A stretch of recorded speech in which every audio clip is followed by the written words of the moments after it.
Greetings and welcome to Hexed and Countered. I'm Joe. In this video, I'm going to be doing some gameplay of the game Flying Fortresses B-17 missions over Europe. This is from Worthington Games. Just received it out of Kickstarter not too long ago, about a week ago, and thought I would do some gameplay here so you guys can see it in action.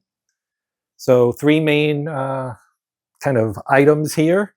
We've got the map. You're seeing about the top, two-thirds, maybe even more, three-quarters of the map. We also have the bomber mat, which we'll use to mark damage that the bomber takes as we conduct the mission. And then this is kind of your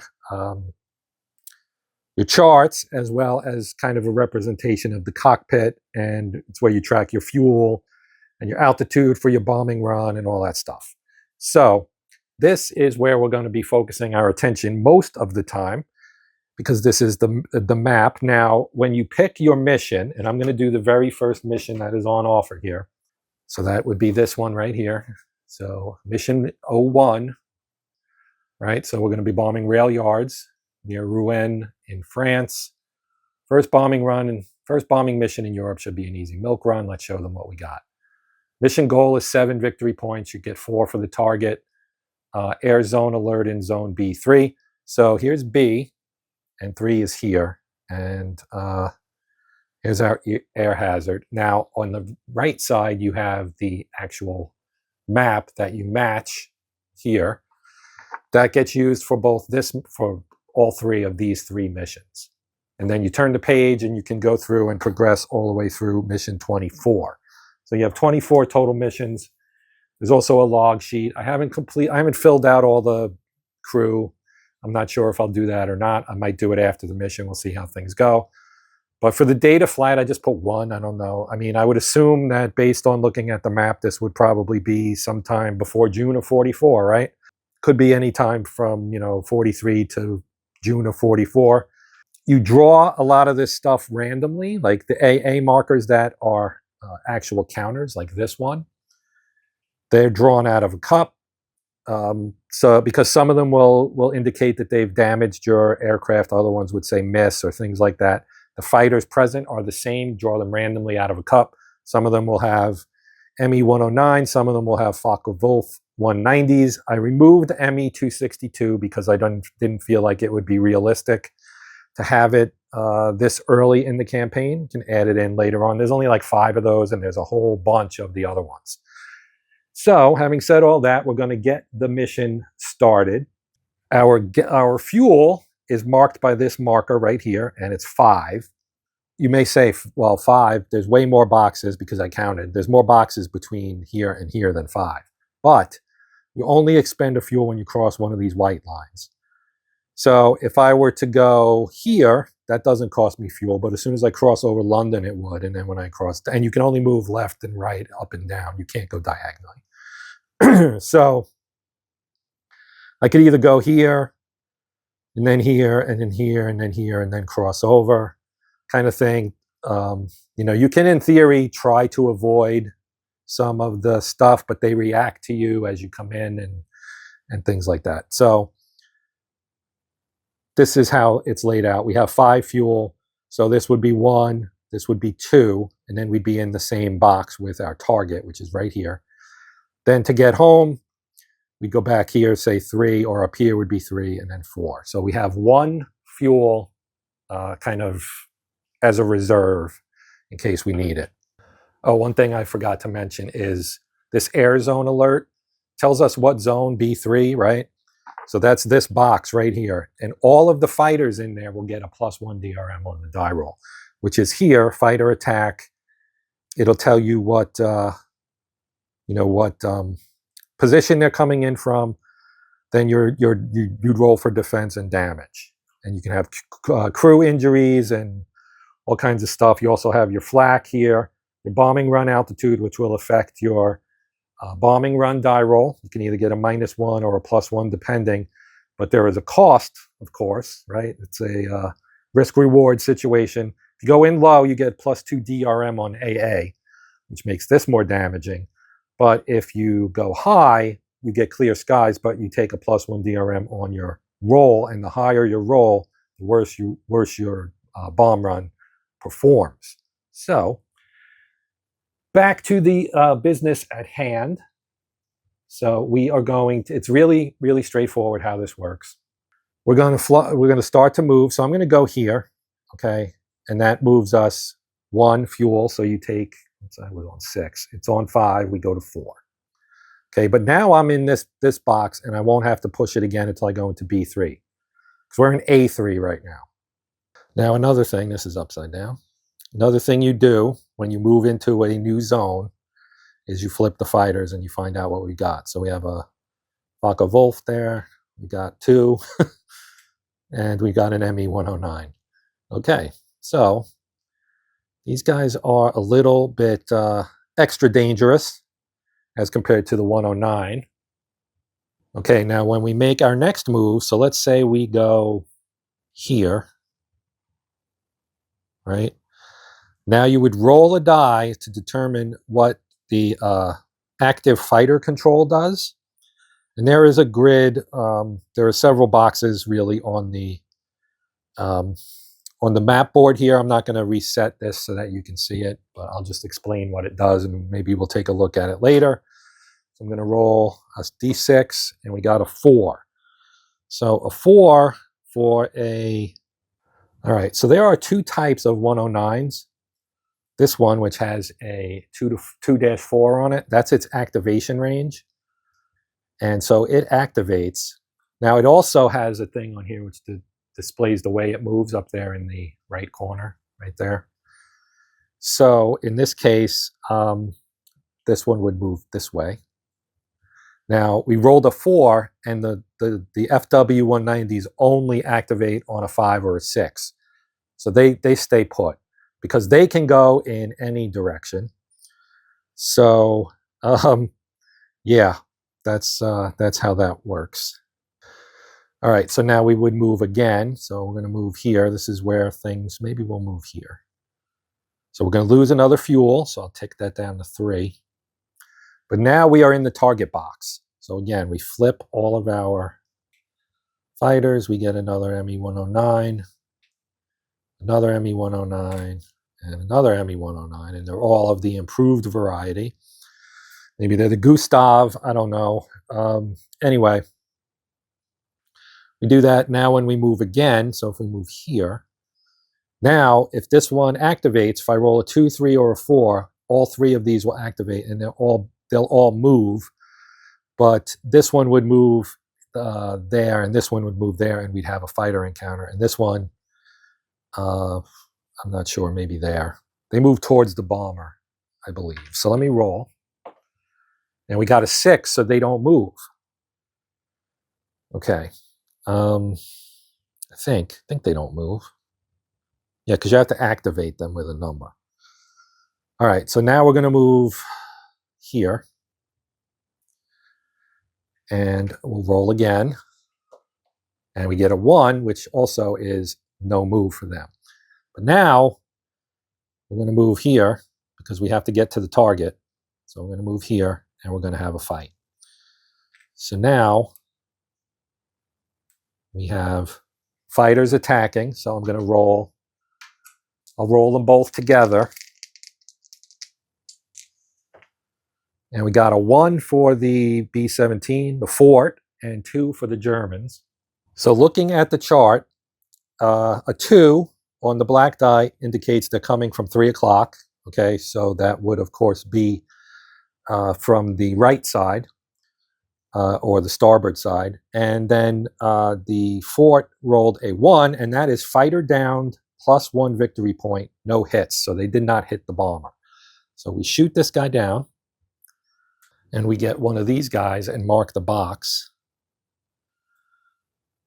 to indicate that we shot down a fighter there. Now, this box also has a built-in anti-aircraft there, so we would roll for that too. That's flak. So we're going to roll again the black die here. A 5 is 2 hits, port wing, and 1 crew. Well, that stinks. Okay, so we'll roll for the crew. It's a 1. That is the nose or cheek gunner. Player chooses location. Okay. So I'm going to get a couple of damage markers out here. We rolled port wing. So that's this one. That gets a damage. And the cheek gunner, or the, what is it? Cheek or nose? We'll do nose. Well, let's do cheek, I guess. Where's the cheek gunner? That's the navigator as well. So that's 1 hit to both. Okay, not great. All right, so that takes care of that AA. Now we're going to move again, and we're going to move, I guess we'll move here. So now we pick this up and we just flip it over to see what it is. It's a hit, unfortunately. So we'll roll again. A 5 again is 2 hits, port wing and 1 crew, and this time we rolled a 4, which is left waist gunner or pilot. Okay, so the wing now has 2 hits, and the pilot, or, you know what, we'll do the pilot, I guess. It's kind of a take your chances kind of thing. All right, so now we go to the mission. Target is next. Okay, so each target, whoops, has a marker. Butterfingers today has a marker on it. You see there, AA36. And this is if you destroy it. But anyway, so we're going to roll. First, we roll for our bombing run. So I'm just going to put that there. So let me roll for the bombing run. So I chose altitude medium. You can choose it at the point where you're actually going to do your run. But I chose it at the beginning. Doesn't really matter. Medium, because that just gives you a +1 DRM for the AA over the target and no change to your die roll. Okay, so let's take a roll here. We got a 1, which is great. Direct hit, target victory point, +3. So that actually gives us 7 victory points right there. Now we have to roll for the target AA. They get a +1. Actually, I think they only get a, well, let me check that, because I have to check to see if we apply that to the selection number. We probably do. 3. Well, that's inside the range anyway. So now I'm going to roll again for the flak result. It's a 2. 2 hits, starboard wing, and 1 crew. So the crew is getting beat up here. And I guess I get to choose who gets hit. So starboard wing, and the crew will do the tail gunner. Sorry. 2 hits knock out a crew member. Each spot on the aircraft has a number in yellow here, in a yellow box rather. It's 4 for either wing. Engines are 2 each. The rudders 5. The tails, both sides of the tail, are 3. And then the crew are all 2s because it takes 2 to knock them out of action. All right, so we've destroyed the target. So I'm going to flip this guy over. Now we have to make our way home. So we're going to go, there's AA everywhere. We're going to go here first as we try to get out of here. So we've got a fighter again. Let's roll to see if he gets activated. 2 to 4. It's a 4. All right, so here's the thing. Now, they have to move, and they can only move diagonally. So they're both going to end up missing me right here.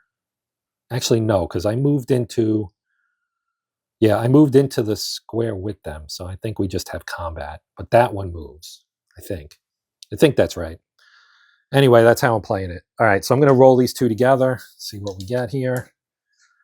6, and so 6 is low, coming in low, and a 2 for us is dodged, no hits. So we dodged them, and they got no hits. All right, so now we will move. Well, we got to do the AA, so let's do that. 5. Port wing, again with the port wing, and another 1 crew. So we'll do that, and we'll get the radio officer. How about that? He's close to the wing. He's in the body right there by the wing root. So, oof, is all I have to say. Well, we're going to take our chances with the fighter, so we're going to move up there. This guy, I guess, stays here. Then we would roll to activate. So they would activate. This guy would likely move here. But I can jump to the next air zone, assuming I don't get shot down right here, which probably won't happen unless we get a port wing hit, in which case we're going down in flames, baby. All right, no port wing this time. A 6 for them is low, and a 1 for us means we shot them down. So that's good and no damage. Whew, that was a good timely roll there for us. Let me put this here. So that is, actually it's here. Now we're going to move there. We'll lose another fuel, leaving us with 2. Now we're safe. We're just going to go 1, 2, 3 there. Move us down to 1 fuel. And that is our base. And we land. And we made it home. All right, so I've tallied it up here. Oh, by the way, I named my aircraft Hexed And Countered. So our victory point goal was 7. We downed 2 enemy fighters, so we get 2 for that. We did a direct hit on the target, so that's target value, which is 4, plus 3 is 7. Then we returned home, which gives us 3. So that's 3. Number of crew out of action, nobody. We got chewed up a little bit, but nobody's dead. So that's 0, and our total victory points are 12. So that is that, and that is the end of this video. Now, I will say this, quick and easy, and I will probably play more. So if you would like to see more, then please post your wishes. Speak and be heard. I will, of course, always check for messages, comments rather. So yeah, if you have any comments or questions, please post them. Of course, thank you for watching. While you're here, if you'd consider liking, sharing, hyping, maybe even subscribing, that would be fantastic and greatly appreciated. But even if you don't do any of that stuff, hopefully you will come back and check out some more video here on the Hexed and Countered channel. It is time for my shout out to my channel members. I appreciate the support. Thank you very much. If you're interested in learning more about that, click the join button. Doesn't sign you up, but it will give you access to the information about what's involved in becoming a channel member. Other than that, I guess it's time for me to say goodbye, at least for now. So that's what I'm going to do. Until next time, I'm Joe. This is the Hexed and Countered channel. And as always, happy gaming.